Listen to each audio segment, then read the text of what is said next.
Sobre o reino de Deus, a gente tem que voltar a alguns assuntos. Por exemplo, no reino de Deus existe a teologia da libertação católica e a missão integral. Primeiro veio a teologia da libertação católica e parece que a missão integral aprimorou algumas coisas. Mesmo aprimorando, é perigoso. Por quê? A teologia da libertação católica tem como o lugar teológico o pobre. O que é o lugar teológico?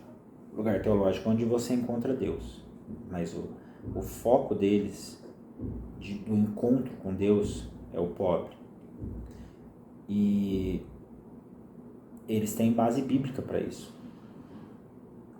Você tem, por exemplo, a parábola em Mateus, que Jesus conta, que ele estava passando frio, que ele estava passando fome, que ele estava nu, que ele estava preso. E os discípulos e as pessoas ajudaram ele. Aí os discípulos falaram assim, mas quando que aconteceu isso? Que a gente não lembra. Aí ele falou assim, quando vocês fizeram aos necessitados, os pequeninos, ou aos necessitados, quando vocês fizeram a eles, vocês estavam fazendo para mim. E essa parábola, ela envolve vida eterna, que o início dela começa falando de vida eterna e o final dela fala do tormento eterno.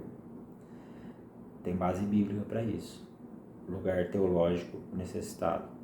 O bom samaritano, a mesma coisa. A parábola se inicia com a problemática da vida eterna e tem como foco o necessitado caído à beira do caminho, que nós religiosos não fazemos nada, e o samaritano que é desprezado foi e fez.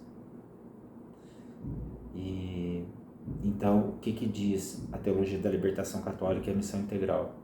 Que quando o necessitado estende a mão para você e você ajuda, é a mão de Cristo sendo estendida e a sua mão também é a mão de Cristo para poder ajudá-lo. Por que eles falam isso? Por causa da primeira parábola. Quando você está fazendo para eles, você está fazendo para Jesus. Então, na parábola do bom samaritano, quando o necessitado estende a mão, é a mão de Cristo, porque ele estava necessitado. E aí você tem também Tiago, que Tiago fala sobre a fé sem obras.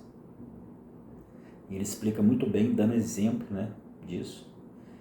E ele também é interessante que Tiago fala assim que a verdadeira religião é ajudar órfãos e viúvas, né? Ele fala órfãos e viúvas porque naquela época os mais necessitados eram órfãos e viúvas, que eram desprezados, né? Mas hoje o leque abriu, porque você tem necessitado mental, você tem necessitado... Ali também havia muitas enfermidades, mas o que ele quer dizer? Esse termo, a verdadeira religião, esse termo religião no grego, é você ser religioso mesmo, de cerimônia, de templo, disso aí.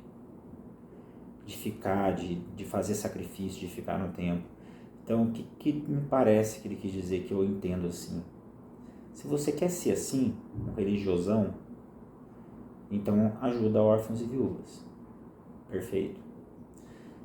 Só que o problema é o seguinte, que tanto a teologia da libertação, não tanto, mas a teologia da libertação católica, ela não tem muito o brilho da fé, da cruz, da história da redenção, a maravilha do sacrifício da cruz, a salvação pela fé, não pelas obras, a graça de Deus, a volta de Jesus, a escatologia, né? Eles não têm muita base de soteriologia nem de escatologia, então eles acham que basta isso. Pode ser que baste para Deus, mas para a gente não basta, né? E a missão integral, pelo nome integral, parece que integralizou as duas coisas. Mas ainda é perigoso, porque alguns pastores da missão integral, eles foram para o lado político, né? E esse cuidado que a gente tem que ter. Mas eu falo para vocês o seguinte, que essas duas áreas, o espiritual e o material, a fé e as obras no sentido de ajudar, né, a parte social, não obras de você fazer alguma coisa assim para merecer, não é isso.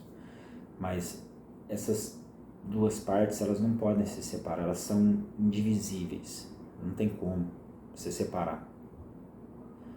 Porque senão você não é gente do reino, você não é gente do reino. Se você exclui o crescimento na fé, você ser homem perfeito de fase em fase, até chegar à perfeição, entre aspas, que a gente sabe o significado, não é ser perfeito, mas é ser inteiro, ser completo. A gente não pode excluir essas coisas. As doutrinas da oração, da leitura da palavra, do entendimento da soteriologia, da salvação, da cruz, da fé.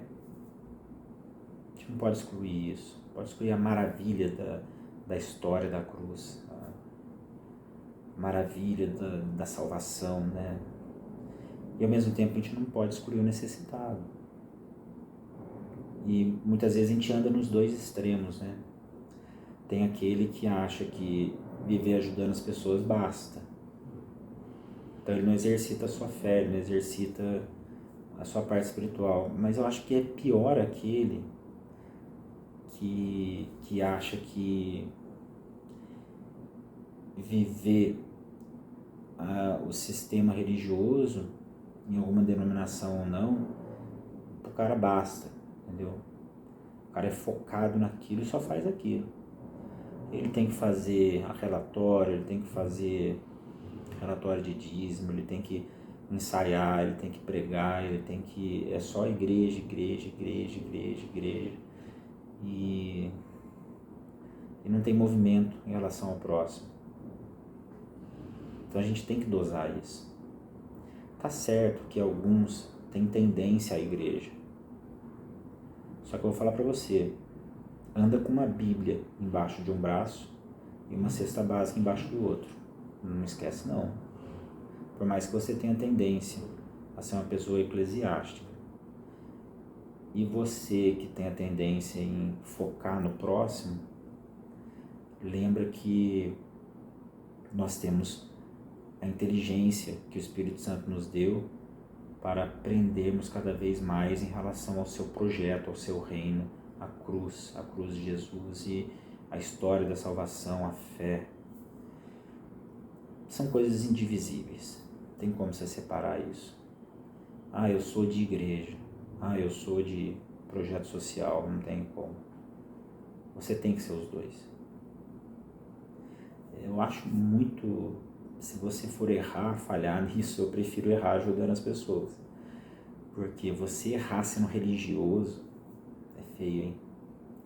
Você errar focando naquele padrão bonitinho, certinho, limpinho, cheirosinho de igreja, toda aquela engrenagem, aquelas pessoas que querem crescer, que ficam ali para crescer na hierarquia e esquece do mundo em volta, ali, é pior.